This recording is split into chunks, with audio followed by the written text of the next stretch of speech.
अगर आपका sir cut जाए तो क्या आप जिंदा रह सकते हैं? ये मजाक नहीं, ये एक सच्ची कहानी है। एक ऐसी मुर्गी की जो सर के बगैर 1.5 साल जिंदा रही। Mike the headless chicken. ये कहानी न सिर्फ नाकाबिले यकीन है बल्कि साइंसदानों को भी हैरान कर चुकी है। सन 1945 में अमेरिका के शहर फ्रूटा, कोलोराडो में एक किसान लॉयड ओल्सन अपनी मुर्गियों में से एक को ज़िबा करने लगा।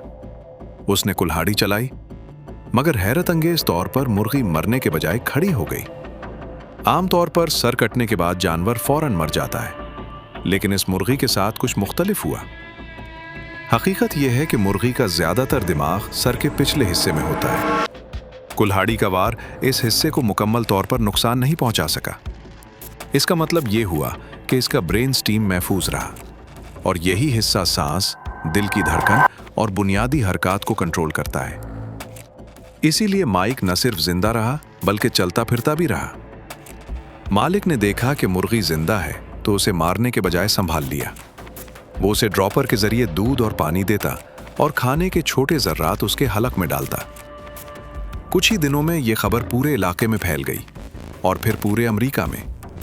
माइक को लोग देखने आते, टिकट खरीदते, तस्वीर लेते और हैरान होते कि यह मुमकिन कैसे है। यह मुर्गी एक मशहूर शो स्टार बन गई। अखबारों में खबरें, मीलों में नुमाइश और लोगों का हुजूम। इसकी कमाई इतनी हो गई कि मालिक ने इससे हजारों डॉलर कमाए, जो उस वक्त बहुत बड़ी रकम थी। माइक तकरीबन 18 महीने जिंदा रहा। आखिरकार 1947 में एक हादसाती सांस की बंदिश के बायस उसकी मौत हुई। ये कहानी हमें बताती है कि फितरत में ऐसे राज छुपे हैं जो हमारी सोच से कहीं ज्यादा हैरानकुन हैं। एक सरकटी मुर्गी का जिंदा रहना नामुमकिन लगता है, मगर हकीकत है